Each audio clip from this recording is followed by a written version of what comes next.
नमस्कार दर्शकों, हम सब जानते हैं कि 14 फरवरी यानी कि बसंत पंचमी का दिन है। बसंत पंचमी यानी कि सरस्वती माता का दिन है। ये जो सरस्वती माता का दिन है, ये ऊर्जा से भरपूर होता है। तो इस दिन जो है हम लोग पीले वस्त्र धारण करते हैं। अब पीले वस्त्र क्यों धारण करते हैं? क्योंकि जो पीला वस्त्र है वो क्या करता है कि हमें सक्रिय कर देता है, हम सब कंसंट्रेट करने लग जाते हैं। हमारा जो ध्यान है वो केंद्रित हो जाता है और यही तो हमें जीवन में चाहिए। हमारा लक्ष्य क्या है कि हम बिल्कुल कंसंट्रेट होकर बात को सुने ताकि हम बात को ना भूलें। आपको पता है कि ये जो अभी शरद ऋतु चल रही थी, अब ये जो शरद ऋतु जो है ये 14 फरवरी को यहाँ तक ही संपूर्ण हो जाएगी। तो क्या होगा कि पृथ्वी की अग्नि सृजन की तरफ बढ़ जाएगी। तो चारों तरफ फूल और हरियाली हो जाएगी और उस दिन ऐसा कहते हैं कि प्रकृति को सरस्वती माता का आशीर्वाद मिलता है और हम सबको ज्ञान मिलता है। तो सरस्वती माता आशीर्वाद दे रही हैं और हम सब उनसे ज्ञान लेंगे। हम लोग पीले वस्त्र धारण करेंगे, हम लोग कुछ मंत्र भी कर सकते हैं। इस दिन जो मंत्र किए जाते हैं ना, उसका जो फल है वो हमारे जीवन भर हमारे काम आता है। यही तो हम चाहते हैं ना कि भई हम जो है ज्ञान प्राप्त कर लें, ऐसा ही चाहते हैं। आपको पता है मेरे एक स्टूडेंट ने एक बार मुझसे एक प्रश्न किया कि मैम ये बताइए कि क्या ऐसा हो सकता है कि हम एक ही बारी में पाठ सुने, यानी कि जो मैम हमें पढ़ा रही हैं वो हम एक बार में सुने और उसको याद कर लें। मेरा भी जिस स्टूडेंट ने मुझसे ये सवाल किया था, मैं अब उससे एक प्रश्न करना चाहती हूँ और इस प्रश्न के माध्यम से उसी बात का उत्तर भी देना चाहती हूँ कि आप ये बताइए कि यदि आपके पास एक ग्लास है, जो बिल्कुल पानी से पूरा भरा हुआ है। अब मैं आपसे कह रही हूँ कि जाइए और इसमें ज़रा पानी डाल कर आइए। आप पानी डाल पाएँगे? नहीं ना? भई आप मन के अंदर बातें करते रहते हैं। जब आप क्लास में बैठे होते हैं ना, तो आपका मन कभी घर में उड़ जाता है, कभी आप जो है कुछ बात कर रहे होते हैं। आपको पता नहीं बहुत सारे काम एक साथ करने होते हैं। तो आप जो आपकी मैम आपको पढ़ा रही हैं, उसे ध्यान से नहीं सुन पाते। अरे भई, ध्यान से केवल वो सुन पाता है जिसका मन खाली होता है, मतलब जो दिमाग में कुछ और नहीं सोच रहा, वो सिर्फ बात सुन रहा है, तो वो याद कर पाता है। एक बारी में ही हम कैसे, मतलब कि जो हमने आज की दिनचर्या बिताई, हमारा जो नेक्स्ट डे है वो आज से अच्छा हो। इस बात को करने के लिए हमें क्या करना चाहिए? मन को खाली रखना चाहिए। और मन को खाली रखना एक कला है। मतलब आप अपने अंदर बैठे मन को बातें ना करने दें और जब आप ऐसा करना सीख जाएँगे, तो आपको सामने वाले की बात बहुत ज़्यादा अच्छे से समझ में आएगी। तो अब एक बात ये उठती है कि भई हम सरस्वती माता की जय क्यों करें, है ना? हम क्यों मंत्र पढ़ें? तो देखिए, मैं आपको एक बात बताना चाहती हूँ कि दुर्गा सप्तशती अगर हम लोगों ने पढ़ी हो, तो दुर्गा सप्तशती में ये कहा जाता है कि भई हमारे अंग-अंग में माता रानी जो है, दुर्गा माता का निवास है। आपने सुना होगा ना कि भई नैनों में नैना देवी, है ना? तो मतलब कंठ में अलग देवी बैठी हुई हैं। हमारे जो आपने ये भी सुना होगा ना कि भई सरस्वती माता ज़बान से उठकर चली जाती है, जब आप किसी को बुरा-भला बोलते हो। तो मतलब क्या होता है कि आपको ज्ञान नहीं आता। अगर आपको जो बुद्धि की देवी है, वो केवल और केवल सरस्वती माता ही हैं और आपको यदि अपने आप को बलिष्ठ करना है, तो आपको मंत्र करने हैं, पूजा-पाठ करनी है।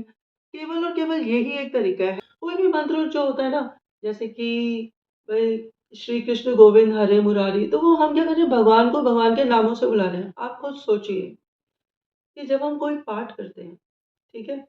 तो क्या होता है कि वो हम पाठ करते हैं, हमें बहुत आनंद मिलता है।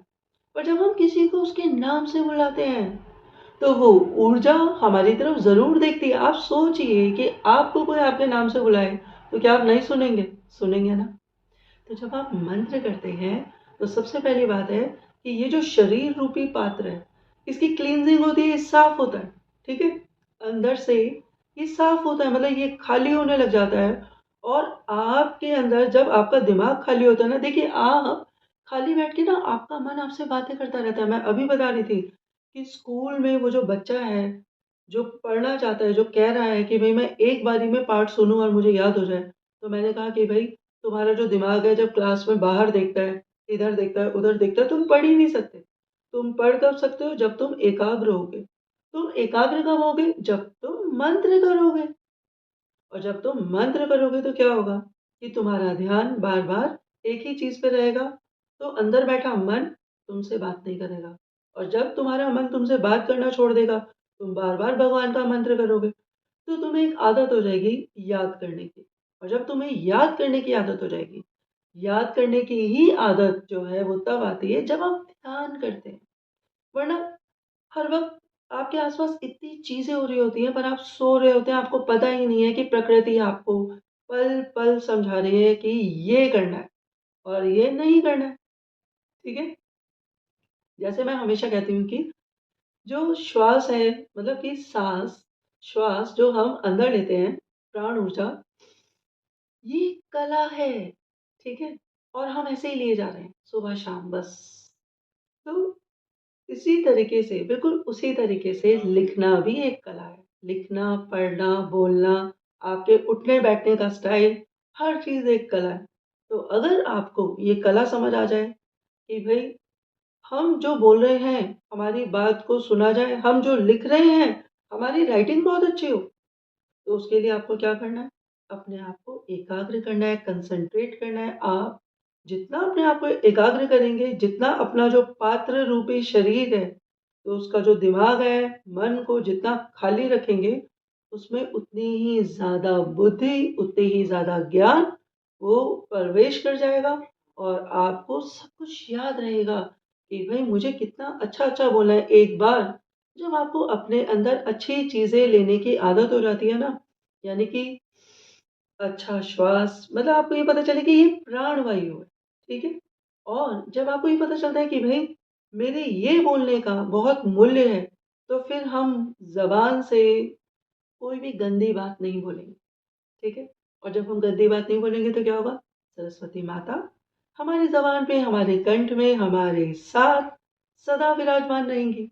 तो ऐसा ही होगा कि आपको लोग सुनेंगे और ऐसा होगा कि माता रानी आपको ज्ञान अवश्य देंगी। तो इसलिए 14 फरवरी को सरस्वती माता का दिन है। यदि आप चाहें तो आप पीले रंग के कपड़े उस दिन प्रेफ़र करें पहनना। तो ऐसा कहते हैं कि सरस्वती माता खुश होती है। जो लोग उस दिन पीले कपड़े पहनते हैं उसके ऊपर उन सब लोगों के ऊपर सरस्वती माता का आशीर्वाद रहता है। और उसी के साथ यदि आप जो देवी उस दिन आई हैं, बसंत पंचमी के दिन आपके घर में आई हैं, है ना? हम प्रत्येक लोगों के घर में उस दिन सरस्वती माता आएँगी। तो सरस्वती माता कहीं बाहर नहीं है, वो सब मतलब जितनी भी माता रानी है, भगवान है, सब हमारे अंदर है क्योंकि हम खुद पंचतत्व के हैं और भगवान भी पंचतत्व के हैं। भई भगवान के बच्चे भगवान ही तो होंगे। तो सरस्वती माता जो है वह बसंत पंचमी में इस वर्ष में 14 फरवरी को आ रही हैं, तो कृपया करके यदि आपसे हो पाए तो उनका स्वागत मंत्र से करिए। आप जो एक दिन का मंत्र करेंगे, वो जो मंत्र है जीवन भर आपको ज्ञान और बुद्धि प्रदान करेंगी आप सब लोगों ने। मुझे बहुत ही प्रेम पूर्वक सुना। आपके अंदर बैठी आत्मा, आपकी ऊर्जा शक्ति को मेरा बारंबार प्रणाम है। बहुत-बहुत धन्यवाद, बहुत-बहुत धन्यवाद।